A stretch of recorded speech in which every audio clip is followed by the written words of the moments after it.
ମୟୂରଭଞ୍ଜ ଜିଲ୍ଲା କପ୍ତିପଦା ଅଞ୍ଚଳର ମାଧେ ସିଂ ଭଲ ପାଉଥିଲେ ଆଉ ଜଣକ ସ୍ୱାମୀ ପ୍ରତାପକୁ।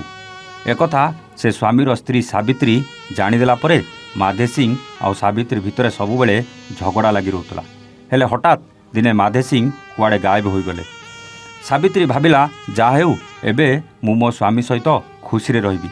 ହେଲେ ଇଏ କ'ଣ, ମାଧେ ସିଂ ଗାୟବ ହେବାର ପରଦିନ ଗାଁ ପାଖ ଜଙ୍ଗଲରୁ ମିଳିଲା ମାଧେ ସିଂଙ୍କ ରକ୍ତ ଜୁଡ଼ୁବୁଡ଼ୁ ଶରୀର।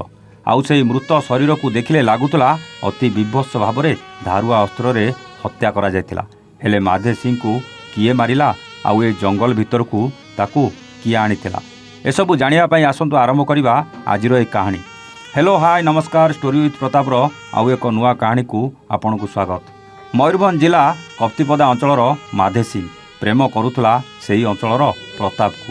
ହେଲେ ପ୍ରତାପ ଆଗରୁ ବାହା ହୋଇଥିଲା, ସାଙ୍ଗରେ ସ୍ତ୍ରୀ ଆଉ ପିଲାଛୁଆ ବି ଥିଲେ। ପ୍ରତାପ ସେମାନଙ୍କୁ ଛାଡ଼ି ଏହି ମହିଳା ମାଧେ ସିଂ ପ୍ରେମରେ ଉବୁଟୁବୁ ହେଉଥିଲା। କିନ୍ତୁ ସବୁଦିନ ଚୋର ଘର ଅନ୍ଧାର ରୁହେ ନା। ଦିନେ ପ୍ରତାପ ଆଉ ମାଧେ ସିଂ ଅସଂଯତ ଅବସ୍ଥାରେ ଥିଲାବେଳେ ପ୍ରତାପର ସ୍ତ୍ରୀ ସାବିତ୍ରୀ ଦେଖିଦେଲା। ଆଉ ତାପରେ ମାଧେ ସିଂ ଆଉ ସାବିତ୍ରୀ ଭିତରେ ସବୁବେଳେ ସ୍ୱାମୀକୁ ନେଇ ଚାଲିଥିଲା ଖଣ୍ଡଯୁଦ୍ଧ। ସ୍ୱାମୀ ପ୍ରତାପ କାହାର, ଏକଥାକୁ ନେଇ ସବୁଦିନ ଝଗଡ଼ା ଲାଗୁଥିଲେ ମାଧେ ସିଂ ଆଉ ସାବିତ୍ରୀ। ସାବିତ୍ରୀ ଦେଖିଲା ତା ସ୍ୱାମୀ ପ୍ରତାପ ତା ଅପେକ୍ଷା ମାଧେ ସିଂ ପ୍ରତି ବେଶୀ ଆକୃଷ୍ଟ ଅଛି। ଆଖି ଆଗରେ ନିଜ ସ୍ୱାମୀ ଆଉ କାହା ସହିତ ରାସଲୀଳା କରିବ କେମିତି ସହିଥାନ୍ତା ସ୍ତ୍ରୀ। ଶେଷରେ ମାଧେ ସିଂକୁ ପାନେ ଦେବାକୁ ସୁଯୋଗକୁ ଅପେକ୍ଷା କଲା ସାବିତ୍ରୀ। ଦିନେ ସନ୍ଧ୍ୟାରେ ମାଧେ ସିଂ ଏକୁଟିଆ ସୋନ୍ ଡ୍ୟାମ୍ ପାଖରେ ବସିଥିବାର ଦେଖି ପଛପଟୁ କଟୁରୀରେ ହାଣି ଚାଲିଲା। ଆଉ ମାଧେ ସିଂ ଚିତ୍କାର କରି କରି ସେଇଠି ଏ ଦୁନିଆ ଛାଡ଼ିଦେଲା।